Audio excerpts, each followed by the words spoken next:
had some great times in jail. I think it was one of the best experiences of my life. Yeah, it was pretty good.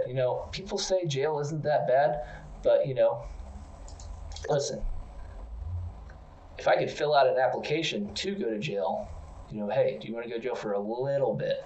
Just like a couple days and pick the actual jail. The jail we got put in was pretty good. I mean, who knew Indianapolis? But it wasn't bad. And it smelled better inside the jail than it was outside the jail. Weirdly, yes. And so they made us. Obviously we had to fill out paperwork and stuff. And it said, in case of emergency, notify. And I was like, that's kind of funny because this is an emergency. So maybe it should already be anyway. So I just put doctor. In case of emergency, notify doctor. And they did actually get us a doctor because we were pretty beat up. I think I dislocated my shoulder. Something good that came out of it is I'm no longer addicted to most of the drugs that I was addicted to. 2 weeks sober me up. That is really good. Yeah, I was kind of worried about you a little bit. You were looking pretty sweaty there. Yeah. Now, we did make some friends in jail, and to those friends, we'll give a little shout out. What up to the boys back in the block, Yeah. I got a very specific shout out to one of my best buds that was in the cell next to us, so we'll hear about that later on. Nice. Now, what was that guy's name? It was everybody called him Bangkok Lady Boy. I can't remember. Anyway, no, that was on the other side. Was it? Yeah. On my side, it was Russell. Russell the Love Muscle. Russell the Love Muscle. Yeah, it was okay.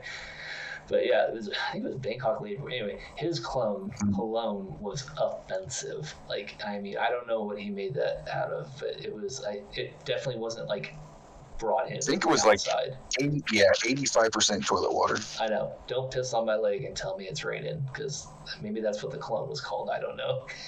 Oh. Possibly. I don't know. But yeah, and then what's his name? It was that one dude who had the southern accent. He was real skinny. Anyway, they got into a fight in the lunchroom. Fight broke out, and this one big dude looked at the little skinny southern dude with the accent and was like, all your relatives were buried with a fly swatter, which I thought was an odd thing to say. And, I don't know if we can say that on this podcast. No, I mean, maybe not. And I'm not gonna bleep it. I mean, we'll figure it out later. Maybe we have to bleep it. And as the little skinny guy went at him, and I wasn't expecting that because he's obviously smaller than the dude, but he didn't care. He was YOLO, you only live once, and he came up over the lunch table, and he's like, I'm hungrier than a kid on his third day of fat camp, but in a southern accent. And so you barely understand it. Yeah. So yeah, but anyway, it was pretty good. One thing. We're no longer allowed in the city, at least for, a while, allowed in the city of Minneapolis. It's not Minneapolis, Indianapolis. No longer not allowed there for a while.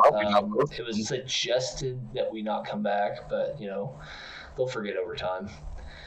Yeah. The warden said we could come back to jail anytime we wanted. That was kind of cool of him.